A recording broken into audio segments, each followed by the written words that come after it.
I am an installation sculpture artist where I work in large-scale sculptures where I like to create an environment within a space, being a traditional gallery space or even a non-traditional space, where I can go into a space and look at it and see where I can place my objects. A lot of my work does have to deal with fibers, which has to come from my reference of where I grew up. My grandmother was a seamstress and a nurse. My grandfather was a woodworker and a farmer, so when he was off his farming season, he was making furniture for our family. My brother and I were always around traditional arts and crafts and people making. They were makers. So I've come from a whole line of makers.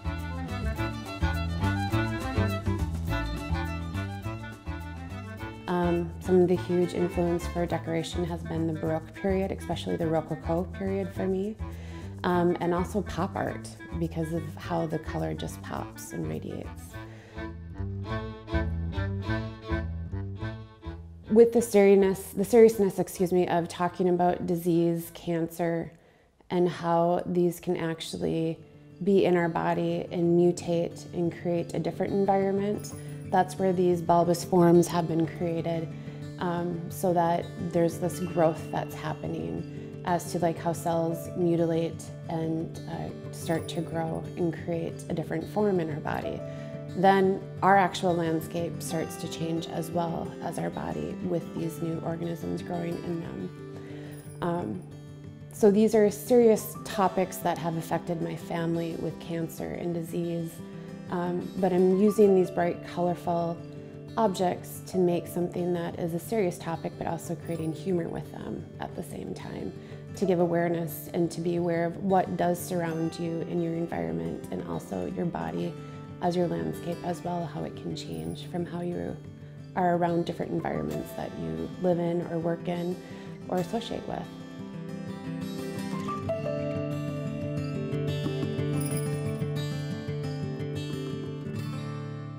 The exhibition right now that we are at the Rourke Museum in Moorhead, Minnesota, and it is a two-person show where I'm showing with Chris Walla, who is a colleague of mine. I've known him for over 12 years. He was my undergrad professor at Minnesota State University in Moorhead for sculpture, where I got my Bachelor's of Fine Arts degree, and has also been my mentor throughout my process of going to graduate school and after graduate school as well. We have always been connected to one another because of how we like to use more graphic design and also different textures for our sculptures to pop and radiate.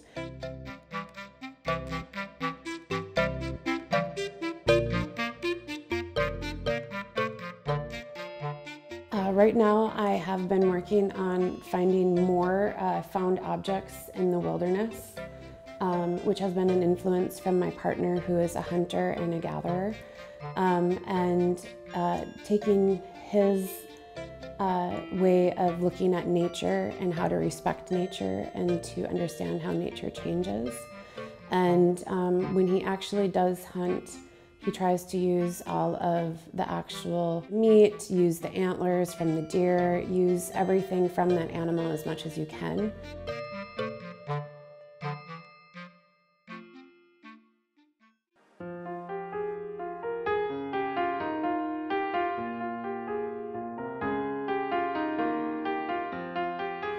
The most intensive part for me would actually be the process of the repetition of creating the sewn objects behind me.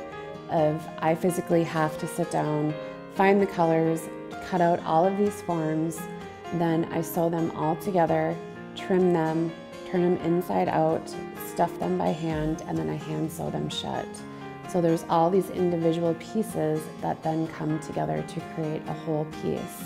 So the process of doing that is actually for me a type of meditation where I can just get into the groove of, I will sit down and cut out pieces, then I'll move into sewing them together, and then I might take a break and then I'll come back.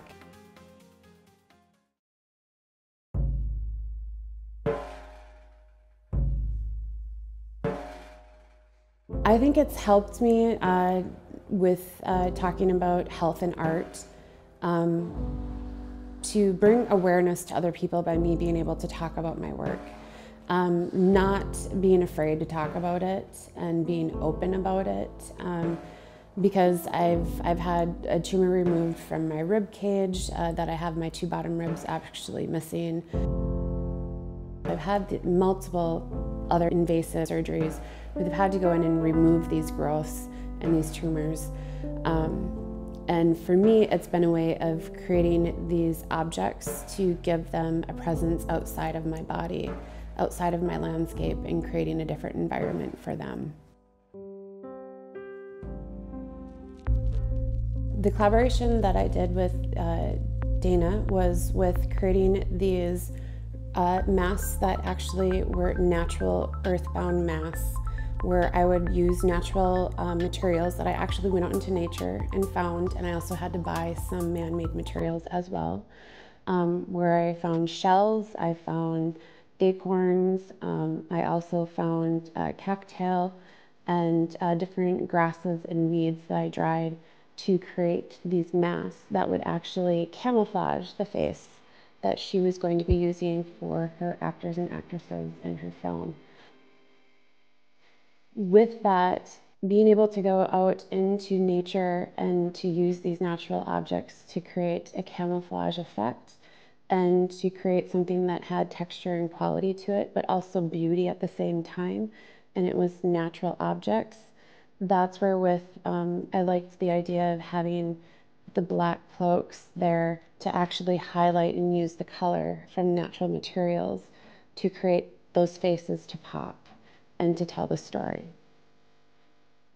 I really enjoyed seeing my work in a film and seeing it installed in a space where other people are performing and also interacting with the objects themselves. There are things that are ugly and can be destructive, but there's beauty inside of them as well.